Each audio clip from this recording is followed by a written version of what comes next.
New tonight, a pair of forgery suspects didn't pay attention to the name on checks stolen out of a roadside mailbox. In an exclusive First Alert 6 investigation, Mike McKnight tells us the victim knows something about tracking down crooks. Other checks that were stolen.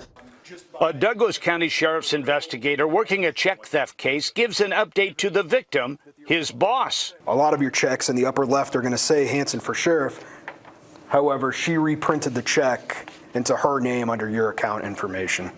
A book of 50 checks marked Hanson for Sheriff with a Police Federal Credit Union account, stolen in May from the sheriff's Ponca Hills home mailbox. Clearly, this is Tina using your checks, Yvonne Maurer. So, I mean, they have to know that these are my checks. Tina Heredia caught on camera allegedly buying $583 in merchandise using a stolen check that's been altered.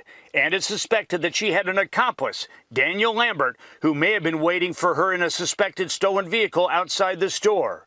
Both are in jail. The deputy hopes his investigation into these check forgers will lead to the device they use to essentially wash the name of Hanson for Sheriff from his checks, then substitute the name of the suspect so she can go out and cash those checks. The investigator pulled Heredia's rap sheet showing drug, credit card theft, and shoplifting charges.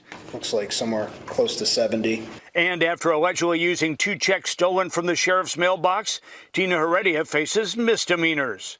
That's ridiculous, and our state laws should be upping the consequences significantly for check fraud, specifically when you have a repeat previous history of check fraud.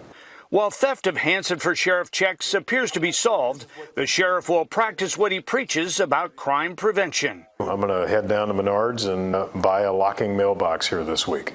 A criminal affidavit states Tina Heredia was trying to pass a fraudulent check in a bank when her alleged accomplice, Daniel Lambert, fled in a stolen car and almost ran down an officer. Lambert eluded a Northwest Omaha manhunt last month before being caught in Council Bluffs. The sheriff says that shows he's the victim of alleged check forgers who can be dangerous and not just dumb criminals. It said Hanson for Sheriff. You don't have to be a detective to know that you stole the sheriff's checks and you're using them. You're 156th and Maple. Mike McKnight, First Alert 6.